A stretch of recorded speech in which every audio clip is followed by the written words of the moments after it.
Yo! What is good? Welcome back to Josh On Point mga pare.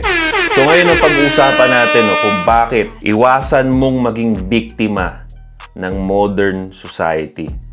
Kung interested ka pare, click mo na yung like button, share mo na rin, and let's go! Bad boy straight kala kill, ako 10 toes down. Okay mga bro, so again, alam nyo na, before tayo mag-start pare, if you're under self-improvement, gusto mo lang mabango ka, or perfumes pare ang kailangan mo. Wala ka nang kailangan ibang perfumes na iba. Itong tatlo na to ang sasagot sa problema mo pare. Gusto mo everyday use, no?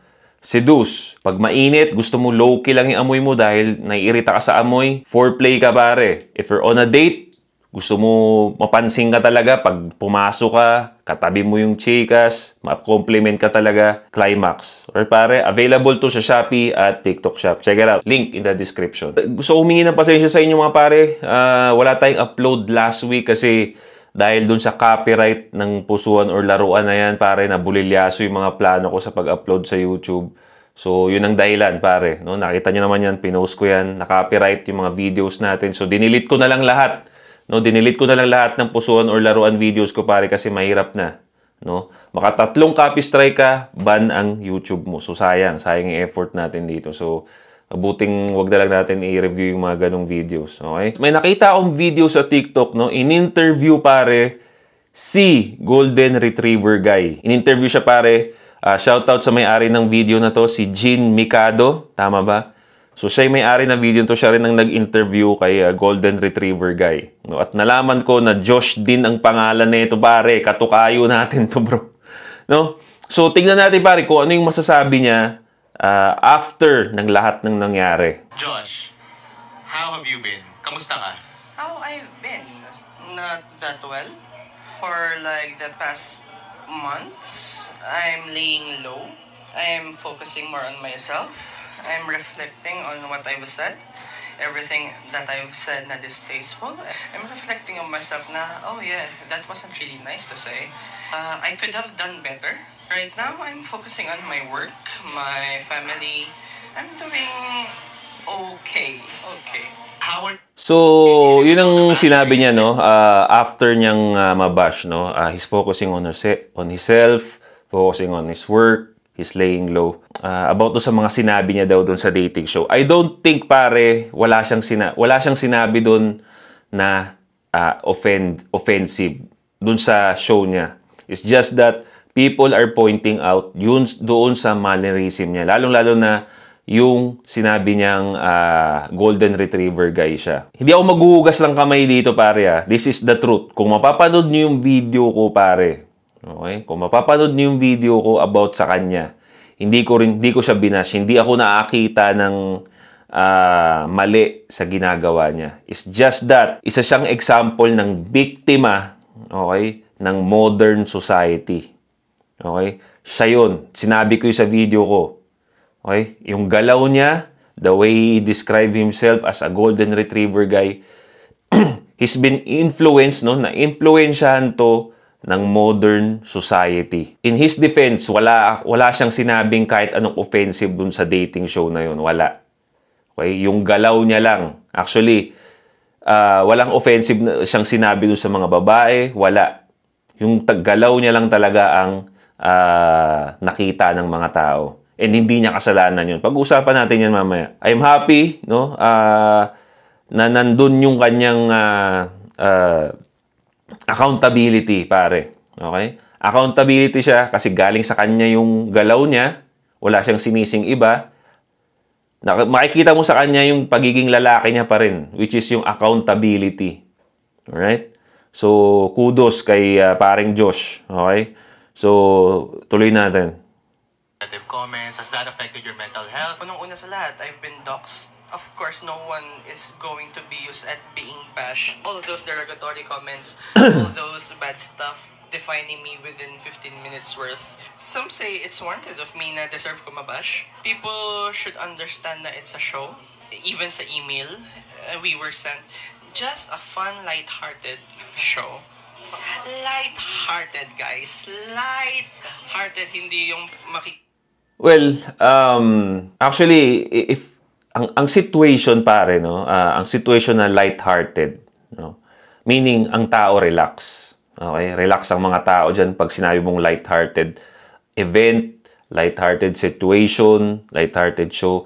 That's the time people are relaxed. And when you're relaxed, lumalabas din yung tunay na ugali ng isang tao. Okay? Diyan mo makikita yung tunay na ugali ng isang tao pag relax sila. Pag nasa bahay ka, feel at home ka. Minsan sa bahay nakikita yung tunay na ugali. Di ba? So, I think, kung ano man yung mga pinakita nila doon sa show na yon, para sa akin, sila talaga yun. Okay?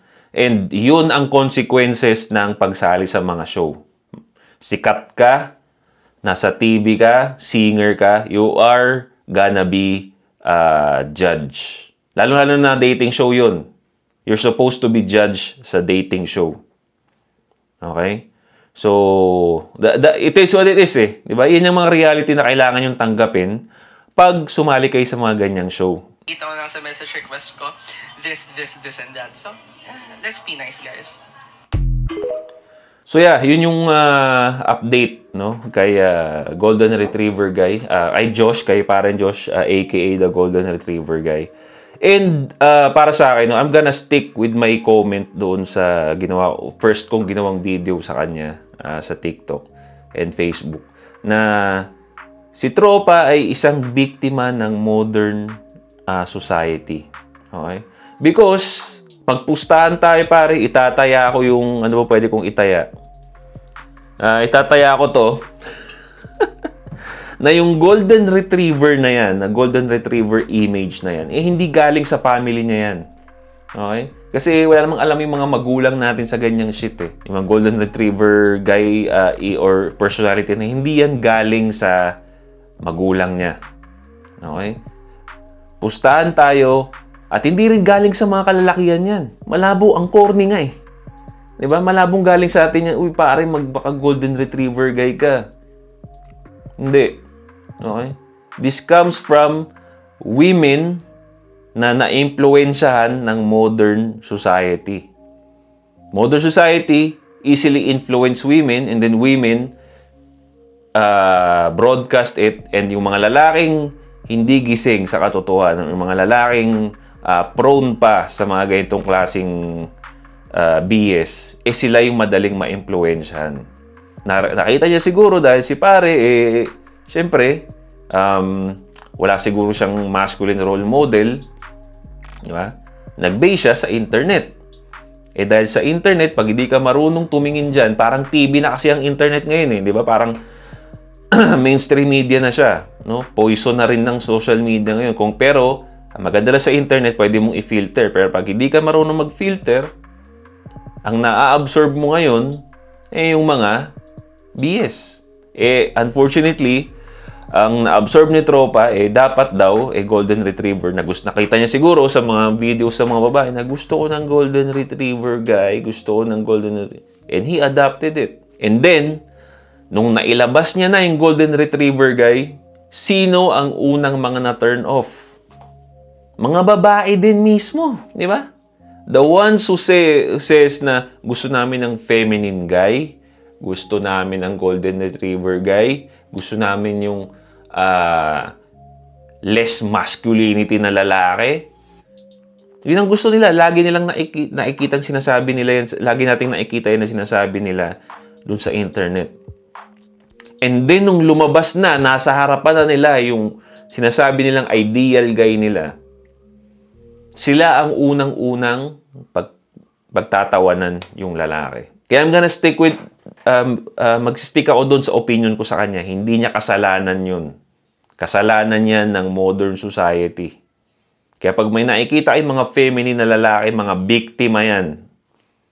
Mga biktima yan na inabsorb yung modern society. Kaya lagi ko sinasabi sa inyo, mga pare, kung wala kayong mga masculine role model sa mga bahay ninyo, huwag kayong, number one, iwasan nyo yung mainstream media. Okay? Kasi wala na yan.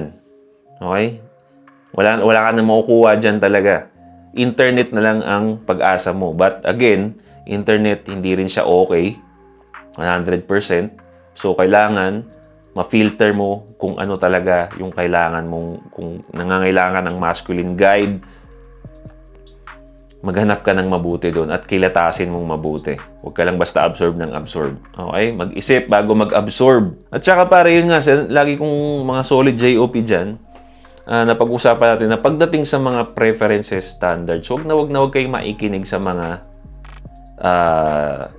babae. Kasi madalas, sasabihin lang nila yung gusto nila based on their emotions. And emotions are changing. Their emotions are changing every minute. Mamaya gusto nila golden retriever guy, bukas iba naman. Kaya it's gonna be confusing na mag-follow sa mga gusto ng mga yun. So just be masculine, pare. Diba? Just stick to yung ano natin, pare, yung foundation. Okay? Mental strength, financial strength, physical strength. Just stick to those 3. Pag naayos mo yun, saka ka magdagdag. Okay? Pero yun lang muna dapat, dun ka lang muna mag-focus, pare. Once you embrace being masculine, you're gonna feel good, pare. You're gonna feel good. Kaya karamihan ng mga lalaki ngayon, depressed, may anxiety, because ina-absorb nyo yung modern message eh. And wala yun sa DNA mo. Hindi mo yun, nire-reject yan ng DNA mo. Nire-reject yan ng sarili mo. Kaya, you're gonna be confused. Wala kang dapat baguhin, pare. Just stick to your masculine traits and everything's gonna be fine. Alright, mga pare. So, sana nakatulong to sa inyo. Sa mga nalolos dyan, pare. Sana nakatulong to sa inyo. Leave a comment down below kung ano masasabi ninyo pare sa video na to. No? Don't forget to subscribe. Hit the bell para notify kayo sa malulupit nating video. Once again, this is Josh on Point. See you next time. Boom! Bro, no? Available lahat to. Yung perfume natin, lahat ng fragrance natin, bro. Shopee.